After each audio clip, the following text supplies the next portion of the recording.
माधवी और आप देख रहे हैं स्वामी न्यूज। और अब समाचार विस्तार से। अज्ञात बदमाशों द्वारा एटीएम मशीन उखाड़कर ले जाने का मामला सामने आया है।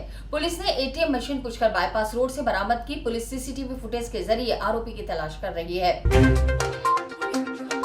एआईटी कॉलेज के पास से कुछ अज्ञात बदमाशों द्वारा एटीएम मशीन उखाड़कर ले जाने का मामला सामने आया।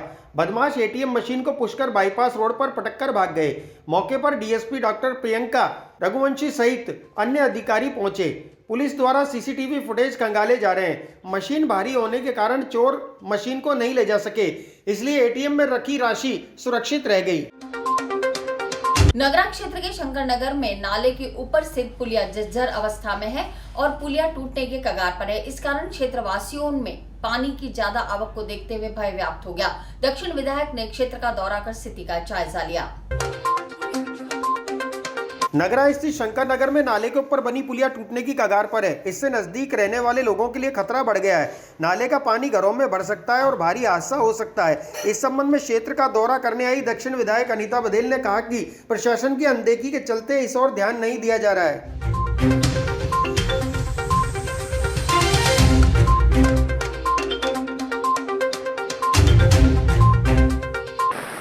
देखिए, कल रात से बारिश लगातार हो रही है, जिस बारिश का हम साल भर इंतजार करते हैं।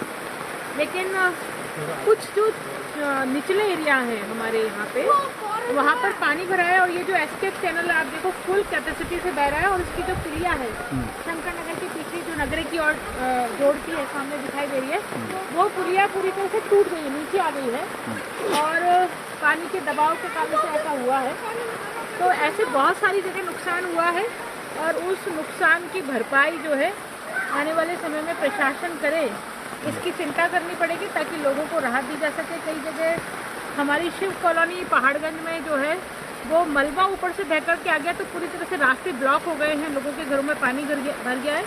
इसी तरह से जो विश्वकर्मा बगीची है रामगंज, उस एरिया में मकान की दीवार ढह गई है, नाले के पास बनी हुई थी, दीवार पूरी की पूरी नीचे आ गई है। जहाँ सीवरेज का काम हो रहा है, ऐसे हमारे बिहारीगंज में सीवरेज के काम की वजह से जो क्वालिटी ठीक नहीं है, उस वजह से पूरी की पूरी सड़क धंस गई है। तो ऐसे कई जगह नुकसान हुआ है और उनको देखने के लिए मैं यहाँ आई हूँ, ताकि देखने से पता पड़ सके वास्तविक स्थिति। उसके बाद में बारिश होने के बाद देखिए, प्रशासन का तो मैं क्या कहूँ, और प्रदेश में कांग्रेस की सरकार है, पूरी तरह से विकास ठप है। मुख्यमंत्री पिछले 1.5-2 साल से अपने कमरे से बाहर नहीं आए हैं। ऐसी स्थिति में इस आपातकाल में हम जो मशीनरी है उससे क्या अपेक्षा कर सकते हैं। पर फिर भी पिछले बार जब ताउते तूफान आया था तब भी हमने कोशिश की थी। मैं खुद विश्वमोहन शर्मा जी जो पुराने कलेक्टर थे, उसको 1 साल पहले भी मैंने दिखाया था, खुद ने दौरा कराया था, कई जगह मैं उनको लेके गई थी। कई जगह हमने देखा था, उनमें से कुछ समस्याएं मैंने अपने स्तर पर दूर करी हैं और आने वाले समय में यदि प्रशासन इसकी तरफ ध्यान नहीं देगा तो हम अपने स्तर पर कोशिश करेंगे कि इन समस्याओं की। और यहाँ मतलब पूरा सब कुछ डूब चुका है और ये पुलिया की जो स्थिति है बड़ी गंभीर है। यहाँ पहले भी मेयर वेयर आए थे, देख दाख के सब चल गए। यहाँ से बाउंड्री बना दी, यहाँ का और कोई दूसरा काम नहीं करा। अब ये पुलिया पूरी टूट चुकी है, अब इससे लोगों की जान को खतरा है। अगर ये पूरी पुलिया बह जाती है तो पानी सारा बाहर आ जाएगा और ये क्षेत्र डूब सकता है और किसी को भी जान की खतरा है। अभी भी भरा हुआ है पानी, लोग बागों को बहुत परेशानी, घरों में भी भरा पानी सारा है। अपना मतलब आना सागर वाला पानी यहाँ पूरा यहीं से आता है, एस्केप चैनल वाला सारा पानी यहाँ से आता है। तो हर साल प्रशासन आया था, देख के गए थे। यहाँ की जो मेयर है वो भी देख के गई थी, उसके बाद भी यहाँ कोई मतलब वो नहीं लेगा। कौन अपने गुर्जर धरती वाला एरिया आ गया, भट्टा आ गया, झलकारी नगर हो गया, ये सब पूरे आपके चैनल के माध्यम से मैंने पहले भी आपने मेरे वार्ड का पूरा दौरा करा है। कच्ची बस्ती का पूरा एरिया आता है, यहाँ गरीब तबके के लोग रहते हैं। आपने अभी देखा ये पुलिया का, आपके चैनल के माध्यम से जब ये ताउते तूफान आया था, जब ये पुलिया ढही थी, अभी आप देखिए कि 13,000 करोड़ रुपए स्मार्ट सिटी का है, जबकि इन कच्ची बस्तियों के अंदर उन 13,000 करोड़ में से 4 आने पैसे के विकास कार्य के लिए नहीं लगेंगे। और अभी आप देखिए कि हमारी मैडम विधायक मैडम भी आई है, उन्होंने भी देखा है, मगर यहाँ पर विधायक जी के भी द्वारा कोई कार्य नहीं है। स्मार्ट सिटी वाले बोलते हैं कि हम इस पुलिया को 3 महीने बाद बारिश के बाद बनाएंगे। हमने पूरे स्मार्ट सिटी नाले को पूरे स्मार्ट सिटी में ले रखा है। तो मेरा ये प्रशासन से यही कहना है कि हमारी कच्ची बस्ती के अंदर जो बिल्कुल निचला एरिया है, आपके चैनल से आपने ड्रोन कैमरे के द्वारा पूरे वार्ड को देखा है, एरिया को देखा है। बारिश ने पूरी एक ही बारिश ने तबाही मचाई हुई है।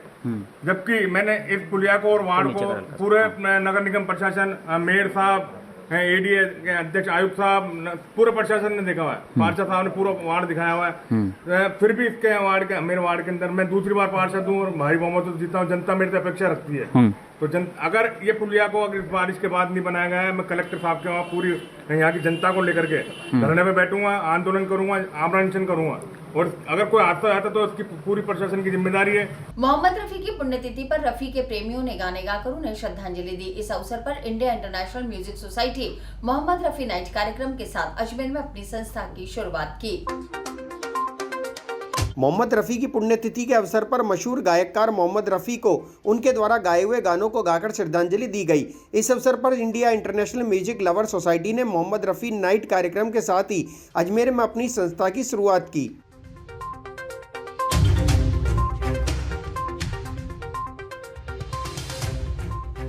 India international music lover society ने अजमेर में आज मोहम्मद रफ़ी नाइट के साथ संस्था का आगाज़ कर लिया है और काफ़ी समय से जो म्यूज़िक लवर्स थे वो एक मंच के गठन का और इस तरह के मंच का इंतज़ार कर रहे थे, क्योंकि कला अंकुर को काफ़ी समय से ये देखा गया कि कमलेंद्र जाट साहब के साथ कुछ कार्यक्रम बिल्कुल सुस्त से पड़ गए थे। और इस संस्था का, क्योंकि मेरा काम मेडिको सोशल रिफॉर्मर के रूप में भी है, समाज सेवा के रूप में है, कोविड कॉल की वजह से जो हमारे साजिंदे, जो हमारे म्यूजिशियंस 2 साल से बेकार बैठे हुए थे, हमने राज्य सरकार से कह के उनको सहायता दिलवाई, हर महीने 5,000 का कलेक्टर साहब के माध्यम से पर फैमिली।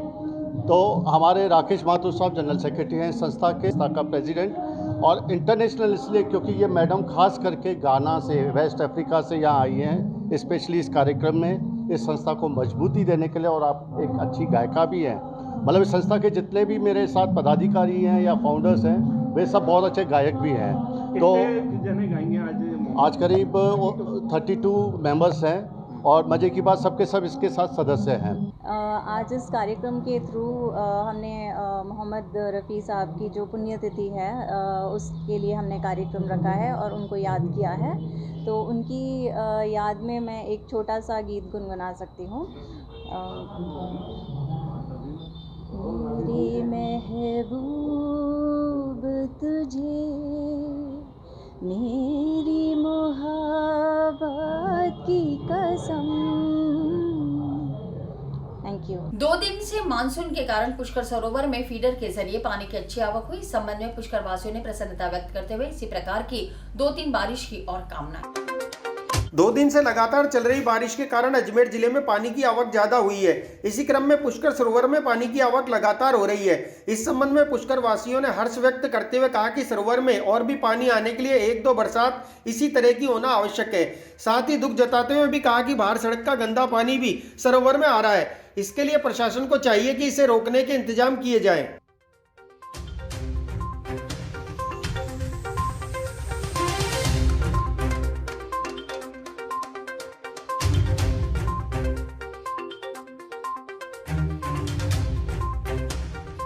अच्छा लग रहा है कि कल सवेरे से ही जल्दी 5 बजे से ही जो रुक रुक के वर्षा का दौर चल रहा है और अभी भी जारी है, उससे सरोवर में लगभग अभी तक 10-12 फीट पानी आ गया है और अभी आवक जारी है और बरसात भी रुक रुक के चालू है। तो ये बहुत अच्छा है, खुशी की बात है कि पवित्र सरोवर में जो 2 साल पहले जो जल स्तर आया था उसके बराबर आ गया। सभी लोगों में खुशी का और हर्ष का माहौल है और भगवान से यही प्रार्थना करते हैं कि वर्षा जारी रहे, लेकिन कोई भी जनहानि या कोई के वर्षा जनित हादसे में किसी को नुकसान नहीं हो। हमारी यही पुष्कर से प्रार्थना है। अब सर ये तो देखो, ये बरसात में ऐसा अक्सर होता रहता है। कई जगह मैं आपको एक बात बताऊं कि कई ऐसे होते हैं कि जो जानबूझकर लापरवाही से होते हैं। जैसे 2 महीने पहले भी खुली डीपी में करंट दौड़ने से 2 गायों की मृत्यु हो गई थी, आज भी एक गौवंश की मृत्यु हो गई। ये एक लापरवाही के कारण जो मृत्यु या जो नुकसान होता है वो एक बहुत ही दुख की बात है और मैं उम्मीद करता हूँ कि प्रशासन इस ओर ध्यान देगा और जो कच्ची बस्ती या जहाँ भी पानी भरा है वहाँ इस पानी की निकासी का तत्काल कोई उपाय किया जाएगा। ये प्रशासन से हमारी प्रार्थना है कि जो बरसात आई है बहुत बढ़िया। 2 दिन से पुष्कराज की मेहरबानी से सरोवर भर रहा है, लेकिन साथ में तकलीफ दुख की बात यह है कि जो बाहर रोड से भराव गंदा पानी जो सरोवर में आ रहा है वो अति शर्मनाक है। प्रशासन को इस ओर ध्यान देना चाहिए। बाकी ये जो गंदा पानी बाजार का आ रहा है ये नहीं आना चाहिए। प्रशासन को इसको तुरंत कार्रवाई करनी चाहिए। सही है, और सरोवर में जल स्तर बढ़ रहा है, ऐसा ही बढ़ता रहना चाहिए। 24 घंटे से लगातार हो रही बारिश के कारण शहर के कई स्थानों पर पानी भर गया।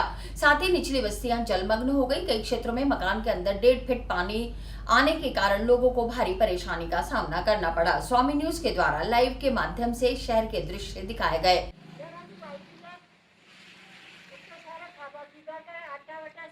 सब खराब हो गया है।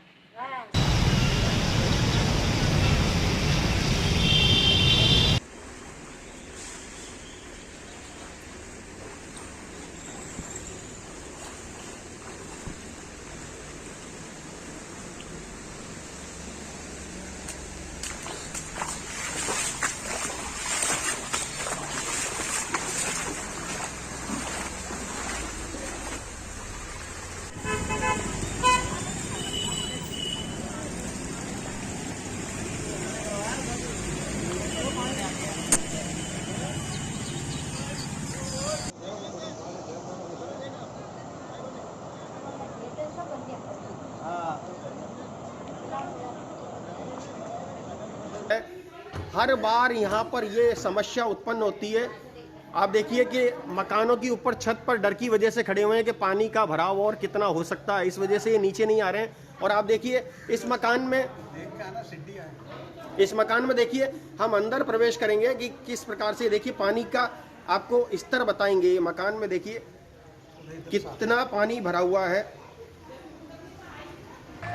लोगों को इंतज़ार है कब पानी निकले। यहाँ पर भी देखिए वाहन जिस तरीके से डूब चुके हैं, 2 पहिया वाहन।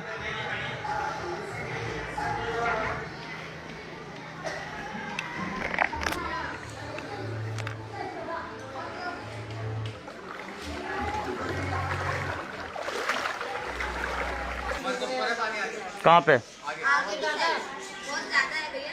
भैया नीचे उतर के बताओ ना कितना पानी है एक बार।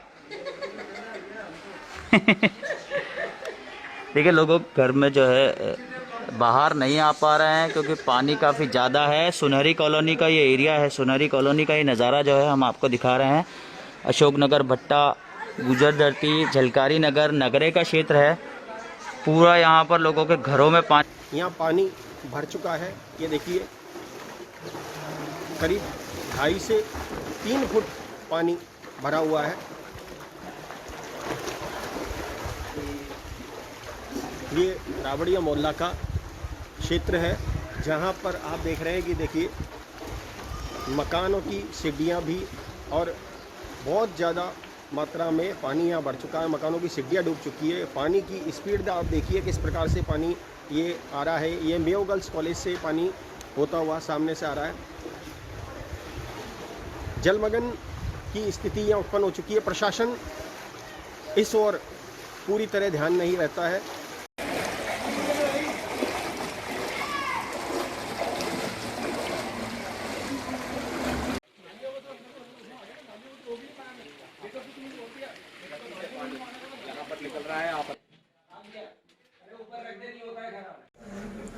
अरे ऊपर ले लिए क्या?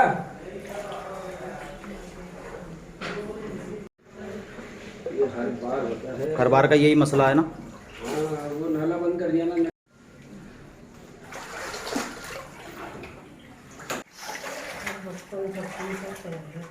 माइक्रो में ये वो ऐसे भी मिल गया। अरे वो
अजमेर में आज तेज बारिश होने के कारण में अजमेर के उत्तर में पायसागर के पास में काजीपुरा गांव में बेरू मंदिर पे 4 कमरे गिर चुके हैं। बहुत ही ज़्यादा मंदिर में नुकसान हुआ है। ये पायसागर के पास में काजीपुरा गांव है। इसके अंदर ऊपर पहाड़ी पे भैरव मंदिर बना हुआ है। यहाँ पे 4 कमरे और मेन जो दीवार है वो पूरी दीवार और 4 कमरे गिर चुके हैं। और ये शनिवार रात को गिरने से कोई हादसा नहीं हुआ है। ये मंदिर संडे के दिन ही खुलता है और संडे के दिन ही यात्री यहाँ पे आते हैं, इसलिए ये शनिवार रात को गिरने से कोई हादसा नहीं हुआ है। और 4 कमरे गिर के पूरा धराशायी हो गए हैं। काजीपुरा, पायसागर, अजमेर। देखिए, मानसून की पहली बरसात हुई है और पहली बरसात में जो शहर के हालात हुए हैं, बड़े आश्चर्य की बात है कि नगर निगम में सफाई के नाम पर, नालों की सफाई के नाम पर, शहर की सफाई के नाम पर करोड़ों रुपए खर्च किए जाते हैं प्रतिवर्ष। और उसके बावजूद पहली बारिश, कोई भी मामूली सी बारिश हुई है, उसमें पूरे शहर की सड़कें नदियां बन गई, नाले बन गए। पूरे शहर की सड़कों पर कीचड़ और गंदगी का अंबार लग गया। इससे नगर निगम प्रशासन की पोल खुलती है। साथ ही स्मार्ट सिटी बनने के नाम पर अजमेर में करोड़ों रुपये खर्च हो रहा है, पर पहली बरसात में उसकी भी पोल खुली है। सड़कों, जो शहर की मुख्य सड़कें हैं, वो गली मोहल्ले कॉलोनियों की सड़कें, उन पे इतने खड्डे हैं, उनकी काफ़ी टाइम से रिपेयर नहीं हुई है। और न तो नगर निगम ने कोई रिपेयर की है, न PWD ने की है, और न ही ADA द्वारा कोई रिपेयर कार्य कराया गया।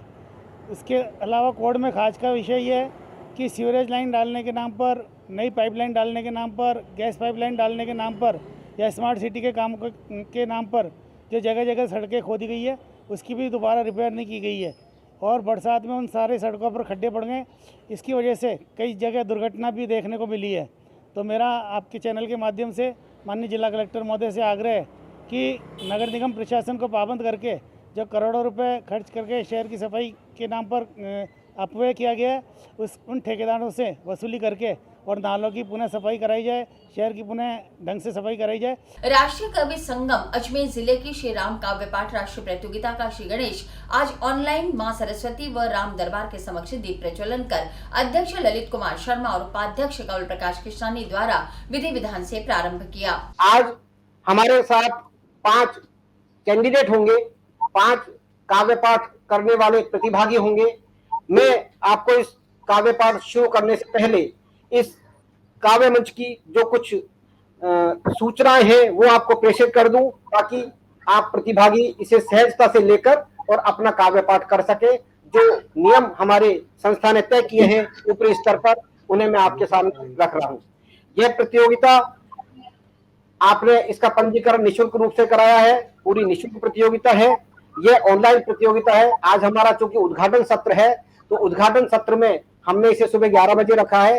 कल से ये दोपहर 2 बजे से होगी। क्वार्टर फाइनल में चयनित प्रतिभागी सेमीफाइनल में चयनित होंगे और उसके बाद फाइनल में 3 विजेताओं का चयन किया जाएगा। काव्य पाठ का विषय भगवान श्री राम की महिमा, उदारता, शक्ति और शील सौंदर्य का वर्णन इस कविता में करना होगा। ऐसी कविता जिसमें भगवान श्री राम की महिमा न करके उसे प्रतियोगिता में योग्य नहीं माना जाएगा। प्रतियोगिता की अवधि 2.5 मिनट से और 4 मिनट तक होगी, अर्थात आप मिनिमम 2.5 मिनट और मैक्सिमम 4 मिनट तक कविता बोल सकेंगे। इसमें भूमिका 30 सेकंड से अधिक की नहीं होनी चाहिए, वो भी इसी समय में शामिल होगा। कविता के रचनाकार का नाम भी आपको बताना होगा। यदि कविता गेय है तो उसमें किसी प्रकार के वाद्य यंत्र या ताल का सहारा नहीं लिया जा सकता है, ना ही कान में ईयरफोन लगाया जा सकता है। प्रथम 3 विजेताओं को प्रांतीय स्तर पर होने वाली प्रतियोगिता में भेजा जाएगा, जो 15 अक्टूबर तक संपन्न होगी। इसमें पहुंचे प्रतियोगी वही कविता बोलेंगे जिस आधार पर वे यहाँ चुने गए हैं। अर्थात हमें जो जिला स्तर पर हम जो कविता वाचन कर रहे हैं वही हमें प्रांत स्तर पर बोलनी होगी और वही हमें राष्ट्रीय स्तर पर बोलनी होगी। अंतिम प्रतियोगिता 15 नवंबर को होगी। प्रांत स्तरीय प्रतियोगिता के विजेताओं को 5100, द्वितीय को 3100 रुपए और तृतीय को 2100 रुपए पुरस्कार दिए जाएंगे प्रांत में। जिला स्तर पर 3100 रुपए प्रथम को, 2100 रुपए द्वितीय को और 1100 रुपए तृतीय विजेता को प्रदान किए जाएंगे। राष्ट्रीय प्रतियोगिता के प्रथम विजेता को 31,000 रुपए, द्वितीय को 21,000 रुपए और तृतीय को 11,000 रुपए का पारितोषिक प्रदान किया जाएगा। यह सभी स्तर के विजेताओं तथा प्रतिभागियों को प्रमाण पत्र भी प्रदान किए जाएंगे। जिला स्तर की प्रतियोगिता को छोड़कर, ये जो मुख्य बात यह है कि जिला स्तर की प्रतियोगिता को छोड़कर कोई भी प्रतियोगिता ऑनलाइन नहीं होगी जब तक कि कोई विपरीत परिस्थिति पैदा नहीं हो जाए। और हम ईश्वर से यही प्रार्थना करते हैं कि ऐसी कोई विपरीत परिस्थिति पैदा नहीं हो, हम आराम से इसे सामूहिक रूप से गायन कर सके और जो पिछले दिनों जो महामारी का प्रकोप हमारे देश और दुनिया में है वो तत्काल भगवान श्री राम की कृपा से समाप्त हो और हम अच्छे से इसे कर सके। मैं अब इस प्रतियोगिता को, हम आज उद्घाटन सत्र है, हम इसे प्रारंभ करना चाहेंगे। तो मैं सबसे पहले हमारे माननीय सुनील दत्त जी जैन साहब यहाँ हमारे मुख्य अतिथि थे, लेकिन आज मौसम थोड़ा खराब होने के कारण वो अभी नहीं पहुंच सके हैं। मैं संस्था के अध्यक्ष आदरणीय ललित कुमार जी शर्मा साहब और उपाध्यक्ष आदरणीय कमल प्रकाश जी कृष्णान जी से निवेदन करूंगा कि वे मां सरस्वती को और भगवान श्री राम जी को, श्री राम दरबार को माल्यार्पण करें और दीप प्रज्वलन कर इस कार्यक्रम का श्री गणेश करें, शुभारंभ करें। हम सभी मन ही मन में ये प्रार्थना करें ईश्वर से, मां सरस्वती से कि आपका ये मंच है, भगवान श्री राम से कि आपका ये मंच है, कि आप सभी हमारे ऊपर कृपा करें और यह जो कविता की आज जो धारा हम शुरू कर रहे हैं ये अविरल भाव से होती हुई प्रांत के बहुत विभिन्न प्रांतों से आकर और राष्ट्रीय स्तर तक पहुंचे और राष्ट्रीय स्तर की प्रतियोगिता जो दिल्ली में 15 नवंबर को होगी, अभी यही जानकारी है, बाद में कुछ परिवर्तन हो अलग बात है, तो वहां तक हम पहुंचे और उसमें हमें कोई परेशानी नहीं हो। ये अविरल भाव से भगवान श्री राम का काम है और भगवान राम के काम में यो भी कोई विघ्न बाधा आती नहीं है, आती है तो हनुमान जी साक्षात में मौजूद रहते हैं ऐसी समस्याओं को खत्म करने के लिए। क्योंकि हम सब सनातन धर्मी लोग हैं, हम समझते हैं इन सब चीजों को कि राम दवा है रोग नहीं है सुन लेना, राम दवा है रोग नहीं है सुन लेना, राम त्याग है भोग नहीं है सुन लेना, राम दवा है रोग नहीं है सुन लेना, राम त्याग है भोग नहीं है सुन लेना, राम दया है क्रोध नहीं है जग वालों, राम दया है क्रोध नहीं है जग वालों, राम सत्य है शोध नहीं है जग वालों, और राम हुआ है नाम लोक हितकारी का, रावण से लड़ने वाली खुददारी का। तो भगवान श्री राम की महिमा के साथ हम इस काव्य पाठ प्रतियोगिता में प्रवेश करते हैं। और मैं सबसे पहले हमने मां सरस्वती और भगवान श्री राम को प्रणाम किया। मैं एक धर्म है हमारा कि हम जब किसी मंच पर हो, साहित्य के मंच पर हो, तो मां सरस्वती की वंदना हमें आवश्यक हो जाती है। हम मां सरस्वती की वंदना के लिए बहुत बड़ी साहित्यकार हमारे बीच मौजूद हैं, जिनकी आपने बहुत सारी पत्र पत्रिकाओं में उनकी रचनाएं पढ़ी होंगी और उनको टीवी और रेडियो पे आपने सुना होगा। मैं बहन डॉक्टर पूनम पांडे से निवेदन करता हूं कि वे एक बार मां सरस्वती को वंदन करें और आप हमारे घर की बेटी हैं, इस मंच की बेटी हैं, आप मां सरस्वती को प्रणाम करके हमारी तरफ से एक प्रार्थना करें कि यह जो धारा हम शुरू कर रहे हैं ये अविरल भाव से बहती हुई दिल्ली तक पहुंचे और हमारा काव्य पाठ मंच और काव्य पाठ प्रतियोगिता सफलता के आयाम को चुने। जी अवश्य। ओम नमः। माध्यमिक शिक्षा बोर्ड की स्थापना के 64 वर्ष पूरे होने पर बोर्ड अध्यक्ष डीपी जारोली ने सभी कर्मचारी अधिकारियों को बधाइयां दी। माध्यमिक शिक्षा बोर्ड की स्थापना को 64 वर्ष पूर्ण होने पर बोर्ड अध्यक्ष डीपी जारोली ने सभी कर्मचारियों, अधिकारियों और यूनियन के पदाधिकारियों को बधाई दी। बोर्ड अध्यक्ष ने कहा कि राजस्थान माध्यमिक शिक्षा बोर्ड देश में सबसे ज्यादा परीक्षा करवाने वाला बोर्ड है और राजस्थान माध्यमिक शिक्षा बोर्ड की अलग पहचान है।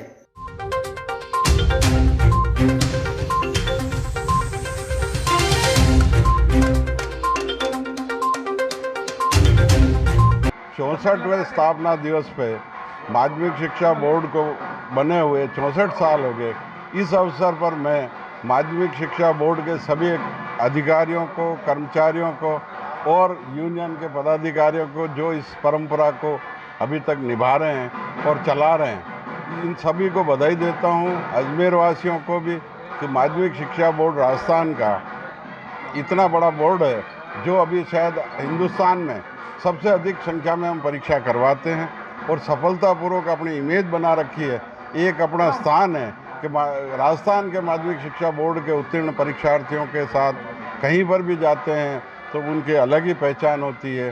तो उम्मीद करता हूं कि माध्यमिक शिक्षा बोर्ड उत्तरोत्तर उन्नति के पथ पर चले और हम भगवान से आज के दिन आपके सम्मुख प्रार्थना करते हैं कि रीट परीक्षा इस बार ऐसी कराए कि माध्यमिक शिक्षा बोर्ड का नाम न केवल राजस्थान में, हिंदुस्तान में, बल्कि वर्ल्ड में हो कि जहाँ 26 लाख विद्यार्थियों की हम परीक्षा करवाएंगे 2 शिफ्ट में, जो बिल्कुल सफलतापूर्वक हो, निर्विघ्न हो, जिसमें किसी प्रकार की कोई भी गलती नहीं हो, ना हमारे पार्ट पे हो, ना बच्चे कर पाएँ। ऐसे हम परीक्षा करवाने का प्रयास कर रहे हैं।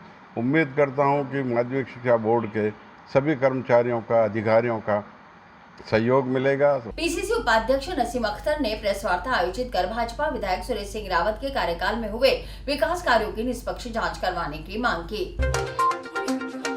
पीसीसी उपाध्यक्ष नसीम अख्तर इंसाफ ने आज प्रेस वार्ता में भाजपा विधायक सुरेश सिंह रावत के कार्यकाल में हुए विकास कार्यों की निष्पक्ष जांच करवाने की मांग की। इंसाफ ने कहा कि रावत ने अपने पूर्व कार्यकाल में पुष्कर विधानसभा में 5 करोड़ के विकास कार्य करवाने के दावे किए थे, लेकिन धरातल पर वो विकास कार्य कहीं नजर नहीं आ रहे। इंसाफ ने कहा कि जब रावत यह दावा कर चुके हैं कि क्षेत्र के 99% कार्य हो चुके हैं, तो ऐसे में उन्हें वर्तमान सरकार पर सवाल खड़ा करने का कोई अधिकार नहीं है।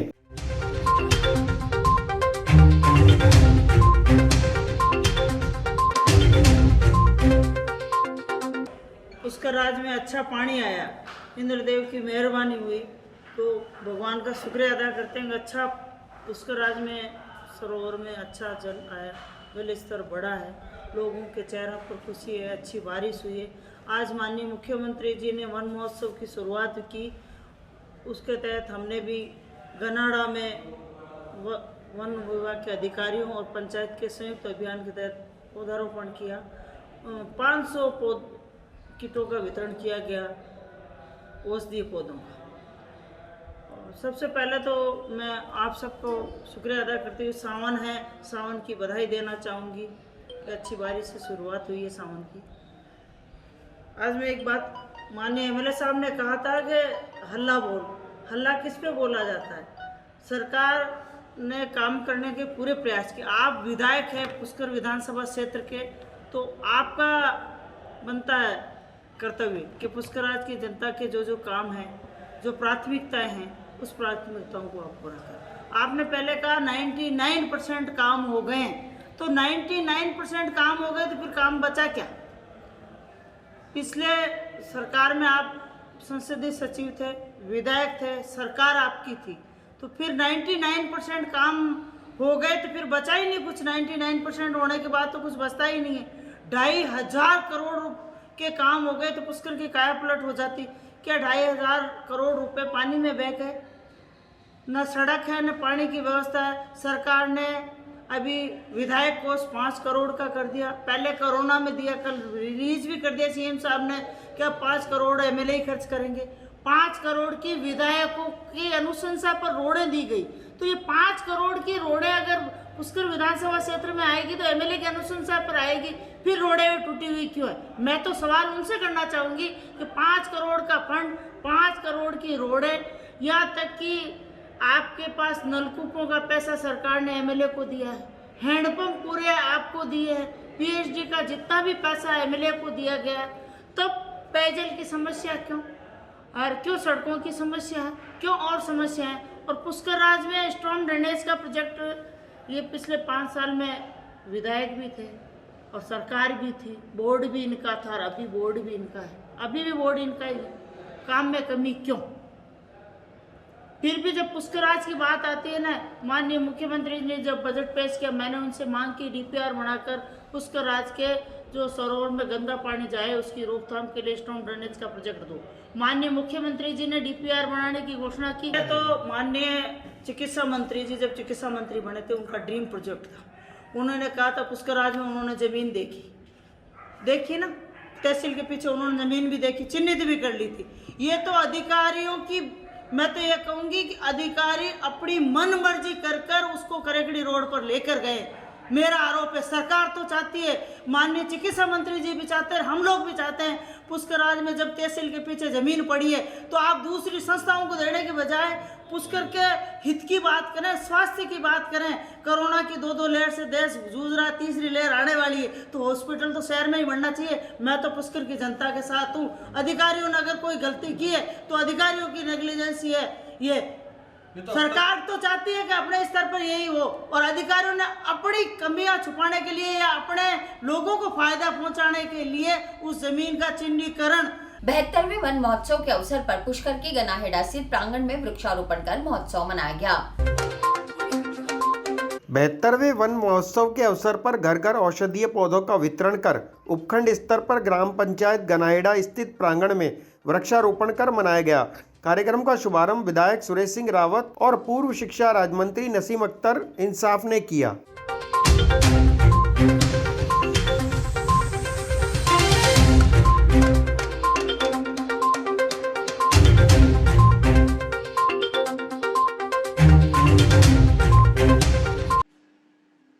अगस्त 2021 को गनाड़ा स्थित प्रांगण में राज्य सरकार के निर्देशानुसार 72वां वन महोत्सव उपखंड स्तर पर भी मनाया गया। इस अवसर पर औषधीय पौधों का किट देकर वन महोत्सव का आगाज किया गया। इस अवसर पर पुष्कर विधायक माननीय सुरेश सिंह जी रावत साहब एवं पूर्व शिक्षा राज्य मंत्री नसीम अख्तर इंसाफ एवं श्री महेंद्र सिंह जी मजेवला एवं पुष्कर ब्लॉक कांग्रेस कमेटी अध्यक्ष श्रीमान जगदीश जी कोडिया एवं स्थानीय पार्षद एवं गनाड़ा के ग्रामीण एवं जनप्रतिनिधि की मौजूदगी में अजमेर में उम्मत ऑनलाइन फ्री कोचिंग संस्था का उद्घाटन विशेष अतिथि अल्पसंख्यक कल्याण अधिकारी जलालुद्दीन के द्वारा किया गया। अजमेर में उम्मत संस्था ने ऑनलाइन फ्री कोचिंग सेंटर का उद्घाटन किया, जिसमें 9वीं कक्षा से 12वीं तक के विद्यार्थियों को ऑनलाइन माध्यम से पढ़ाया जाएगा। कोचिंग का उद्घाटन विशिष्ट अतिथि जलालुद्दीन अल्पसंख्यक कल्याण अधिकारी के द्वारा फीता काटकर किया गया। इसके बाद तिलावते कुरान से प्रोग्राम का आगाज और सदारत मौलाना मोइनुद्दीन रिजवी साहब निगराह सुन्नी दावते इस्लाम ने किया। आज उम्मत के काम के लिए जो उम्मत फाउंडेशन आगे आया है और 9th से 12th तक की कोचिंग का जो बीड़ा उठाया है फ्री में, उसके लिए मैं सबसे पहले उम्मत फाउंडेशन को मुबारकबाद देता हूं। और मैं यहां अंदरकोट के आवाम से अपील करता हूं कि इसका ज़्यादा से ज़्यादा फ़ैज़ उठाएं, यहां पर कोचिंग हासिल करें। कोचिंग के साथ साथ यहां ई मित्र की फ्री सुविधा भी ये लोग दे रहे हैं, वो भी काबिल सताइश कदम है। इसके अलावा गाइडेंस और काउंसलिंग भी ये लोग कराएंगे, तो इसके लिए ये सभी बहुत ज़्यादा मुबारकबाद के मुस्तहिक हैं। मैं माइनॉरिटी ऑफिसर होने के नाते मैं यकीन दिलाता हूँ कि मैं अपने तौर पर जो भी हमारी स्कीम है उनको फाउंडेशन के ताउन से हम लोगों तक उसका फ़ायदा पहुँचाने की कोशिश करेंगे। हमारी बुनियादी तौर पर जो स्कॉलरशिप की स्कीम है, जो प्री मैट्रिक, पोस्ट मैट्रिक और मेरिट कम मीन्स की स्कीम है, तो उसको मैं चाहूँगा कि फाउंडेशन के ताउन से, सहयोग से ज़्यादा से ज़्यादा छात्रों तक उसका फ़ायदा पहुँचाएँ। एक उसमें दिक्कत हमें ये आती थी कि प्री मैट्रिक, पोस्ट मैट्रिक में जो सेंटर की स्कीम है उसमें जो लोग चयनित होते थे और बहुत सारे लोग छूट जाते थे, तो अभी राज्य सरकार का फैसला है कि जितने भी पात्र आवेदन आएंगे उन सभी को स्कीम के तहत फेलोशिप से नवाजा जाएगा। तो ये बहुत अच्छी सरकार की स्कीम है, यानी कि अब कोई भी पात्र व्यक्ति, छात्र जिसने आवेदन किया होगा अब फेलोशिप से महरूम नहीं रहेगा। इसके अलावा स्कूटी जो है काली भाई मील मेघावी छात्रा स्कूटी योजना है, उसमें भी माइनॉरिटी की छात्राओं को शामिल किया गया है। 7000 स्कूटी जो है वो सालाना पूरे राज्य में बांटी जाएंगी, उसमें से 750 स्कूटी माइनॉरिटी तलबात के लिए मुख्तस की गई है। आज अंदरकोट स्थित बड़वा मस्जिद के पास के अंदर उम्मत फाउंडेशन का इनॉग्रेशन था, जिसमें हमारे मुख्य अतिथि माइनॉरिटी डिपार्टमेंट अधिकारी जलालुद्दीन साहब और दरगाह हज़रत गरीब नवाज ख्वाजा मोइनुद्दीन चिश्ती के खुदाम में ख्वाजा जनाब मेहंदी मियाँ साहब, आरिफ हुसैन साहब, सब लोग थे। उम्मत फाउंडेशन का जो हमारा मकसद है, उसका मकसद ये है कि जो एजुकेशन के अंदर हमारी कौम जो पिछड़ गई है, उसको सही गाइडलाइन दे कर के सही गाइडलाइन दे कर के उसको अपनी दिशा में आगे भेजना है। हमारा यहाँ पर 9 to 12 का आज एजुकेशन कोचिंग का चालू किया है। इसी के अंदर हम काउंसलिंग सिस्टम भी इसके अंदर रहेगा हमारा, और आगे जो बच्चे 12th बाद पढ़ करके अच्छे जो रिज़ल्ट आते हैं, जो क्रीम लेयर है, उसके ऊपर हम RS IAS या डॉक्टरी के अंदर या इंजीनियरिंग के अंदर जिस भी फील्ड में वो जाना चाहते हैं, उसके अंदर हम उम्मत फाउंडेशन उसकी पूरी तरह मदद करेंगे। हम अभी जो शुरुआत हमने करी है 9 to 12 तक की शुरुआत की है, इसमें बच्चों को स्कूलिंग टाइम से ही उनको। और इसी के साथ ये समाचार बुलेटिन नहीं समाप्त होते हैं। मुझे दीजिए इजाजत, देखते रहें स्वामी न्यूज।